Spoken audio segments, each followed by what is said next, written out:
suis une passionnée de la montagne et ce que j'aime par-dessous tout, c'est les éléments, la neige, l'air. J'ai commencé par une carrière de snowboardeuse freeride. J'ai eu la chance de gagner la compétition la plus extrême au monde, l'extrême de Verbier, à 3 reprises. Et par la suite, participer au Freeride World Tour où j'ai comptabilisé 11 victoires de freeride. Mais en parallèle de tout ça, j'ai fait beaucoup de vols.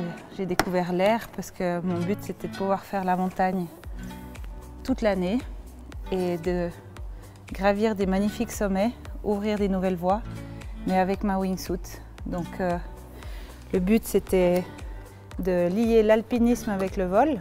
C'est ce que j'ai fait pendant mes périodes d'été. Ça me permettait de m'entraîner pour rester au plus haut niveau pour mes compétitions de l'hiver. Et aujourd'hui, j'ai la chance de pouvoir coupler mes plus belles passions, le vol et la montagne, avec cette petite machine, parce que mon rêve, c'était depuis toujours d'être pilote d'avion. J'ai appris à voler il y a 9 ans maintenant. J'étais sur un aérodrome avec un pote qui voulait commencer à voler. J'ai rencontré un pilote qui préparait son avion et il m'a dit je suis tout seul, est-ce que tu veux venir avec moi? Il m'a emmené faire un magnifique vol au-dessus du Mont Blanc. Et il m'a dit mais pourquoi tu passes pas ta licence de pilote avec ton pote quoi? Puis je lui ai expliqué que pour moi, mon rêve c'était d'être pilote d'avion, donc je n'allais pas dépenser mes sous pour faire autre chose que ça. Et il m'a dit mais tu crois que ce qu'on vole là c'est un avion ou c'est un ULM? Je lui ai dit un avion. Il dit non, c'est un ULM et c'est un ULM 3 axes. Donc avec ta licence d'ULM, tu peux piloter des petits avions comme ça. Comme celui-là. C'est un ULM aussi. À peine on a atterri, je me suis dit c'est peut-être ma chance parce que c'est accessible au niveau financier. C'est comme ça que j'ai commencé à faire ma licence de pilote ULM. Je me suis mis à fond là-dedans pendant tout un été et j'ai réussi ma licence. Ça demande d'être minutieux. Quand on est en vol, une fois qu'on est en vol, on ne peut pas tout checker, tout ça. Donc je contrôle vraiment que toutes les vis elles soient en place, qu'elles n'aient pas bougé. C'est pour ça qu'elles sont marquées d'ailleurs. Que mes pneus soient bien gonflés, que les haubans ils tiennent bien. Toutes ces petites touchettes qu'il pourrait y avoir, c'est les performances en moins. Qu'il ne manque rien, que tout fonctionne avant de partir.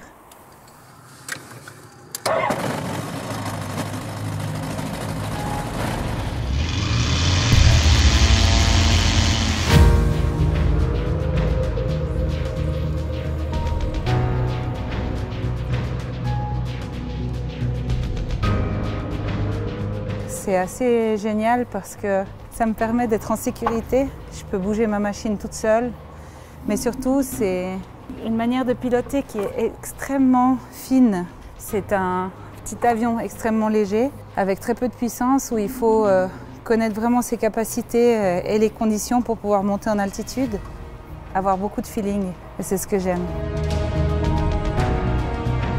C'est beaucoup plus facile de piloter un gros avion avec beaucoup de puissance sur un glacier qu'un ULM. Avec un petit ULM, il faut vraiment avoir un atterrissage qui est parfait et on ne peut pas remettre les gaz et partir, donc il faut être beaucoup plus précis. On ne peut pas s'y reprendre à 2 fois.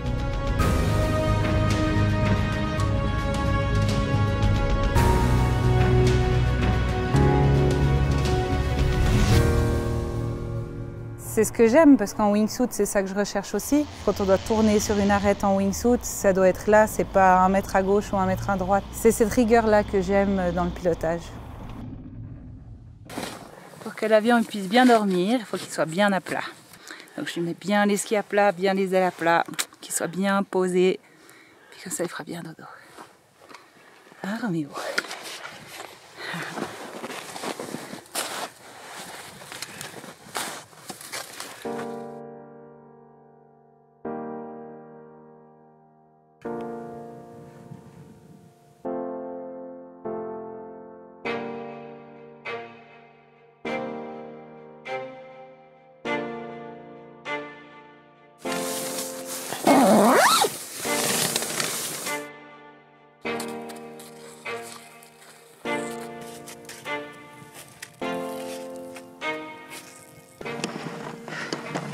« 5h30, le soleil se lève, c'est trop beau. Bon, on va aller voir les conditions. Barbet aujourd'hui. Ça a l'air vraiment pas mal. Bon, j'arrête de parler. Faut que je marche. Il y a encore tout ça à monter.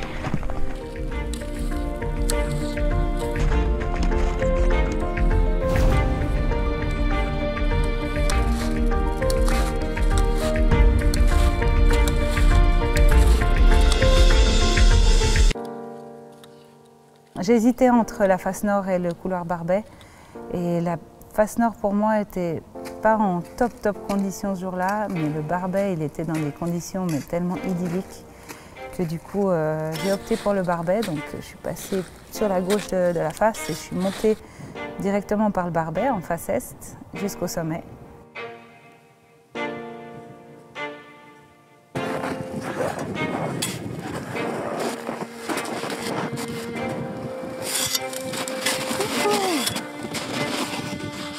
Yes! C'est cool! La neige est bonne, il n'y a pas trop de vent et on est au sommet. Waouh!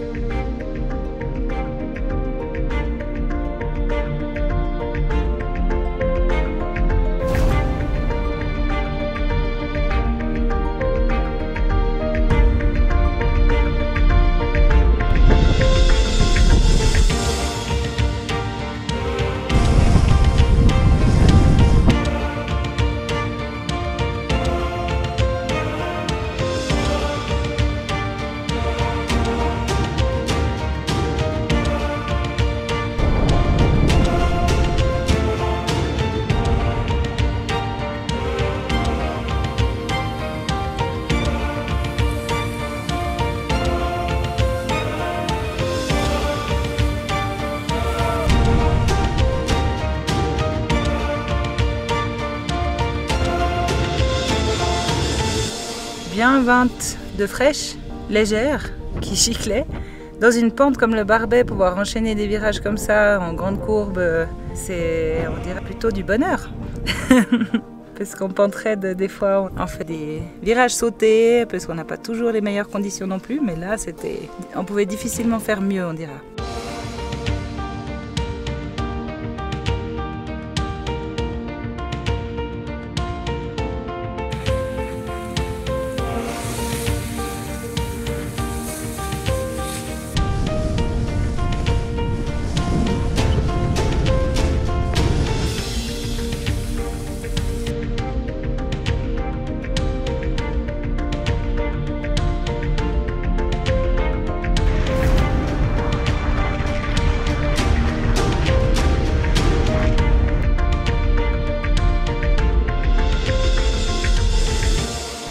Et maintenant, dernière ligne droite jusqu'à l'avion.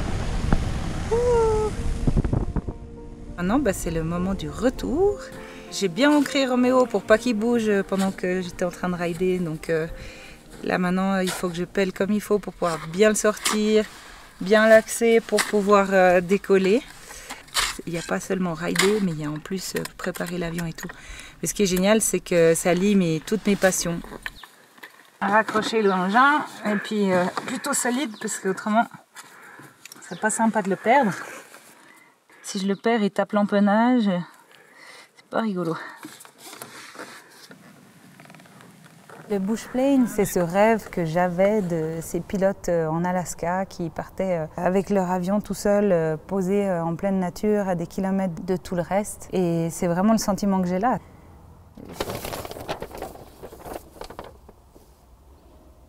Voilà, le glacier du Trien, il est là. On est vraiment en bordure de frontière française. Je pose mon camp de base, je vais me faire à manger, je suis au milieu d'un glacier, je vais poser ma tente et je suis au bout du monde avec mon avion. Un pilote, il apprend toute sa vie, et surtout en montagne. En montagne, on ne sait jamais tout, on ne saura jamais tout. Il y a trop d'aspects à connaître, trop de choses à savoir sur la météo, la neige. Il y a tellement de paramètres à connaître que c'est ça que j'aime. Régulièrement, je dois sortir de ma zone de confort et je dois continuer à apprendre. Et le but, c'est de continuer à apprendre, à me perfectionner pour pouvoir après faire des étapes plus longues. et aller rider des lignes que je ne connais pas encore dans les Alpes et dans le monde.